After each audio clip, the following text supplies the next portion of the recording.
Oh boy, I have been busy. Yarn is wound.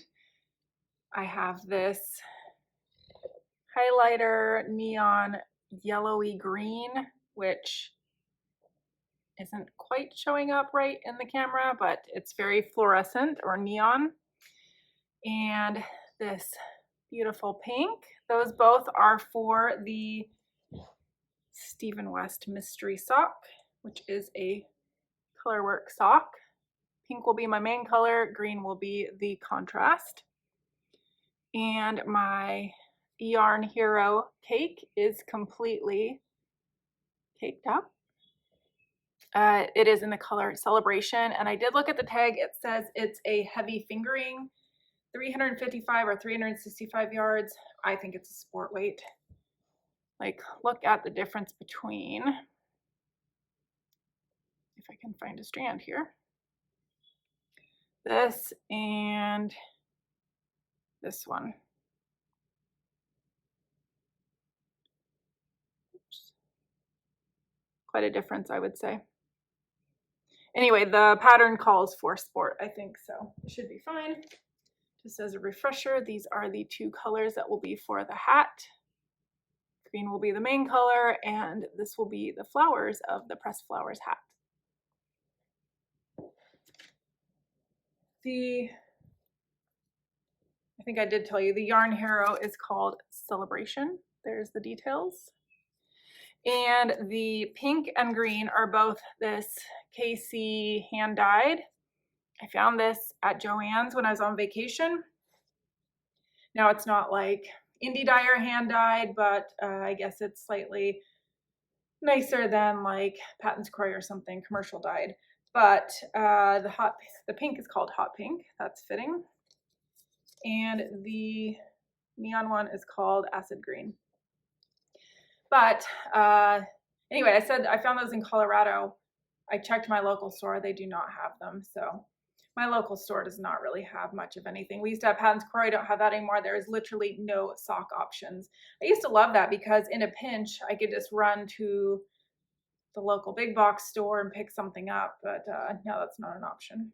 Before I get to casting on those socks, I am going to try to finish the spindles worth, because then it could rest while I'm knitting and potentially could wind this off into a plying ball number 7, before I go to bed.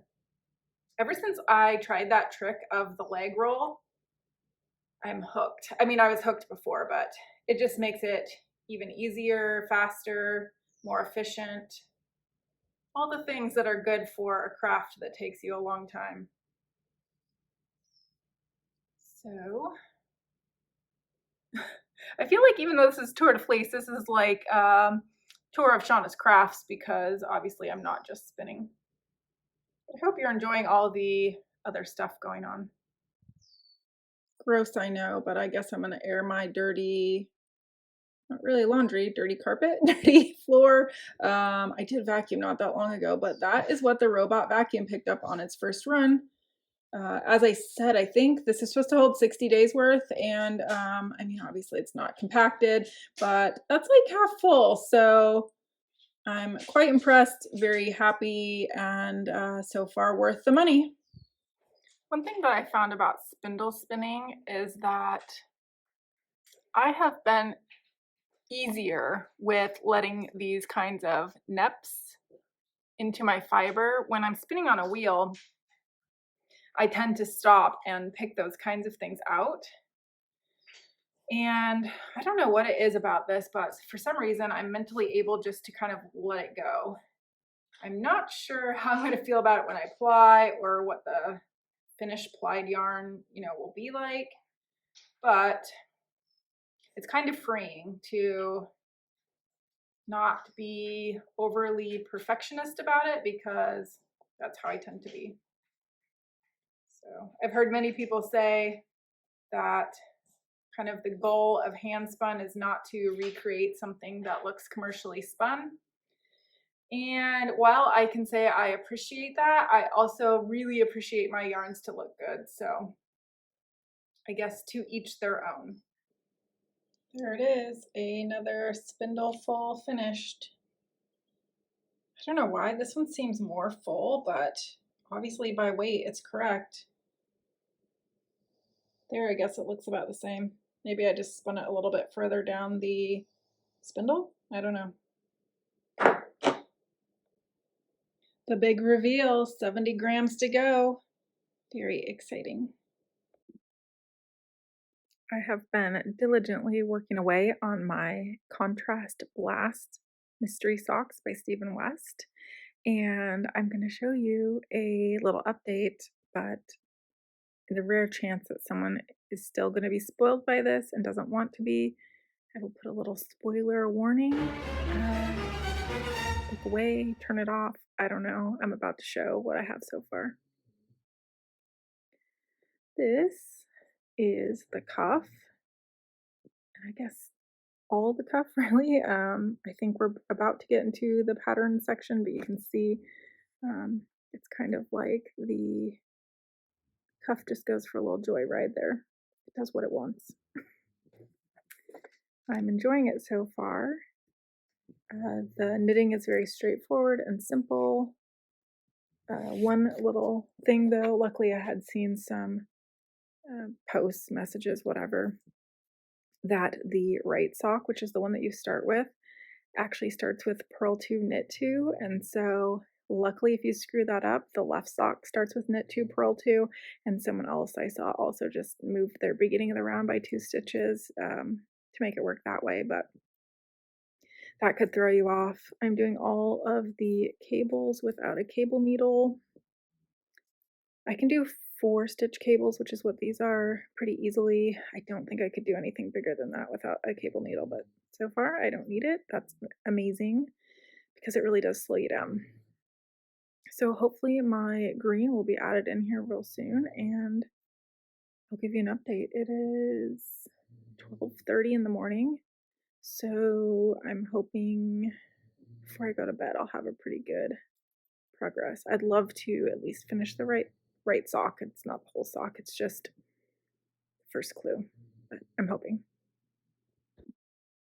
Okay, mystery sock update. It's 3:03 a.m. so I am where I wanted to be able to be at the stopping point. I'm going to show the sock. There we go. That is clue 1 of the right sock. Completely done. I didn't get the left sock cast on, and that's okay. But kind of a bummer, I will not get that cast on until after I finish the pressed flowers hat because that is my next priority. Because as I've said before, if I do not finish that by the 18th, then I have to frog it, allegedly. That's what they say. This is giving me all of the like pink lemonade vibes. I love it so much. And if you are on the fence, maybe you're a new sock knitter or just not super confident, this is very easy. The hardest part so far is the cables, which were not hard. It's just the hardest part. I thought this was going to be stranded colorwork. It's not. It's mosaic, and it really could not be easier. So I'm very interested to see where this is going to go from here. I was going to end that, but I'm going to get my plying ball wound up. That, like I said, will be number 7. I will give an updated weight on how much of the singles I've spun so far. And then I'll do a little bit of spinning. And then I need to go to bed because I start my long work week this week. You know, probably sounds like last week was my long work week, but that was one of my supposed to be easy weeks.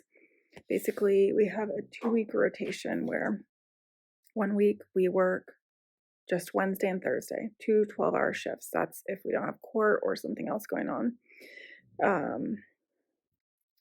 And then the opposite week, we work 5 12s, so 60 hours. And so if you combine those two, it ends up being, I think, 8 hours of overtime every month automatically, just working our regular shift. So yeah, it's very tiring to work 60 hours in a week. Plus that doesn't include my drive time and other obligations that come up. So I'm not quite ready. Very thankful I had a nice weekend. It really was necessary, but I'm not super ready to dive back in.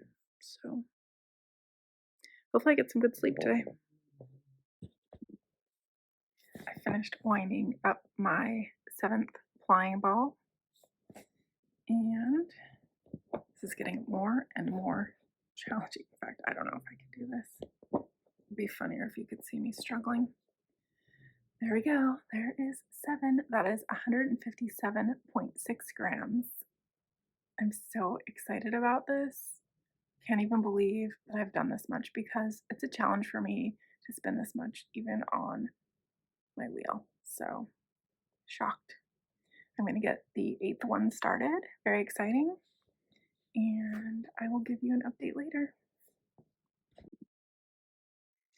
There I go. Number 8 is started, and it's time for bed. Wish me luck that the Sandman comes and I sleep well.